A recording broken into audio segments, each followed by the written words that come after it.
Welcome back to the Goldilocks unit, and we are going to read the next story, which is one of my favorites, and this one is titled Dusty Locks and the Three Bears, written by Susan Lowell and illustrated by Randy Cecil.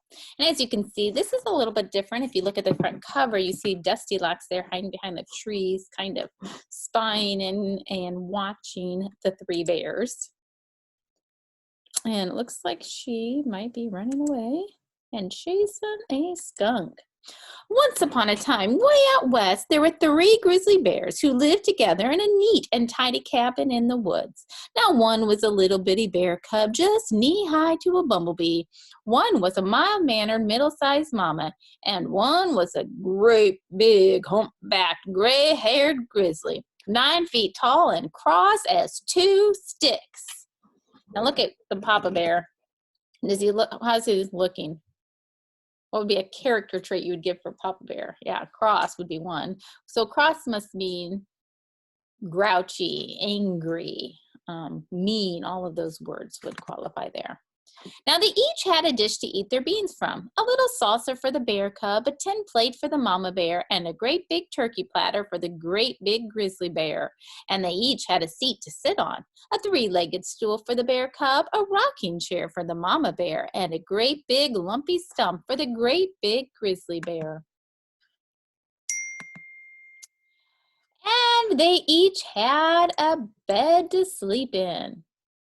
A straw mattress for the bear cub, a feather bed for the mama bear, and a great big heap of prickly green branches for the great big grizzly bear. One day, while their red-hot beans were cooling in their 3 dishes, the bears went out for a walk. And just as soon as they turned their grizzly back, something strange came blowing out of the woods. A cloud of smoke? A swarm of mosquitoes? No, sirree, it was a dirty little girl. She hadn't had a bath for a month of Sundays, so everybody called her Dusty Locks. But Trouble was her middle name. That little outlaw had run away from home without stopping to kiss her mother goodbye. First, Dusty Locks peeked in the bear's window. Then she squinted through the keyhole of the cabin door. Finally, she barged right straight inside. Those grizzlies were fine, upstanding, law-abiding critters, honest as the day is long, and they never locked their door. "Beans!" cried Dusty Locks. "Yahoo! I'm so hungry I could eat a saddle blanket." Now, if the bears had been there, they would have shown true Western hospitality and said, "Sit right down and dig in." But crusty little Dusty Locks didn't wait to be asked. She took a bite of the big grizzly's beans. Mmm! At first, Dusty Locks smacked her lips, but then she let out a yell. "Oh! Wee!" A wildfire flamed inside her mouth. She howled louder than 10,000 coyotes, and Dusty Locks said a very bad word. You see, the great big grizzly bear liked his beans chock full of chili peppers. "Too hot!" gasped Dusty Locks. When the fire died down, Dusty Locks took a bite of the mama bear's beans, but the mama liked hers plain. "No salt, no nothing," said Dusty Locks and spat them out. She had no more manners than a pig in a peach orchard. Then she took a bite of the bear cub's beans. "Just right," said Dusty Locks, and she gobbled them all up, licked the saucer clean, and burped. Next, Dusty Locks sat on the great big grizzly stump. "I'm rough and tough," she bragged, but it was even too lumpy and bumpy for her. And then she tried the mama bear's rocking chair, but it had too many fancy-dancy cushions for her. So she plunked herself down upon the bear cub's 3-legged stool. "Just right," said Dusty Locks, but that heavy little roughneck sat on the poor stool right into the ground. This made her madder than a half-squashed hornet. She kicked the pieces out of her way and stomped upstairs. "Running away is hard work," said Dusty Locks, all tuckered out.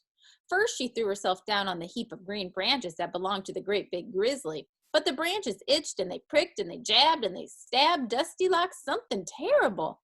So she jumped up and down till she stomped them into sprigs. Next, she flopped onto the mama bear's feather bed. "Ah," said Dusty Locks. Mighty fine. But then she sank down deeper and deeper and deeper.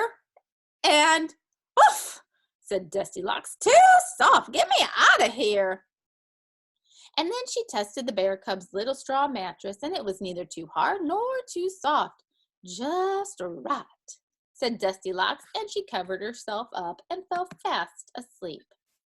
Meanwhile, the Grizzlies came home from their hike. At first, they figured their tidy cabin had been struck by a sandstorm. But when the great big Grizzly took a look at his dinner, he got riled. Someone's been eating my beans, he growled in his great big gruff voice. Someone's been eating my beans, said the mama bear in her mild-mannered, middle-sized voice. Someone's been eating my beans too and has eaten them all up, squeaked the bear cub in his little bitty baby voice. Now Dusty Locks had tipped over the stump. Someone's been sitting in my chair, growled the big bear in his great big grouchy voice, and Dusty Locks had dumped the cushions on the floor. Someone's been sitting in my chair, said the mama bear in her middle-sized voice. Someone's been sitting in my chair and smashed it all to flinders, squeaked the bear cub in a little bit bigger voice than before. The great big Grizzly got really riled. Bean rustler, he cried. Chair buster. And the three bears galloped upstairs looking for trouble. The first thing they found was the heap of stomp sprigs. Someone's been lying in my bed, growled the big bear in his great big gruesome voice. Then they saw feathers scattered from here to breakfast. Someone's been lying in my bed, said the mama bear in her middle-sized voice. And then they saw the little straw mattress with a rumpled blanket and a dusty, dirty head on the pillow. Someone's been lying in my bed, and here she is, squeaked the bear cub in the biggest voice he had. Well, I'll be bumfuzzled, growled the great big bear, scratching his grizzly gray head in amazement. Land sakes, said the mama bear. Smells mighty whiffy in here. Pee-oo, squeaked the bear cub. Is it a skunk? When Dusty Locks heard the big Grizzly's voice in her dream, or in her sleep, she dreamed of thunder and lightning. And when she heard the mama bear's voice, she dreamed of her own mother. But when she heard the bear cub squeak, she dreamed she had a bug in her ear. And she woke up right away. And when she saw three grizzly bears staring at her, Dusty Locks was so scared that she tumbled out of bed, took a flying leap through the open window, and made tracks for home. She vamoosed so fast the dust didn't settle for a week. The moment Dusty Locks' mother got a hold of that little desperado, she dunked her in the bathtub, and then she scolded and she scrubbed and she rubbed and she hugged and she kissed Dusty Locks into a whole new girl entirely. And the three grizzly bears never saw her again. Or, if they did, they never recognized her. The end.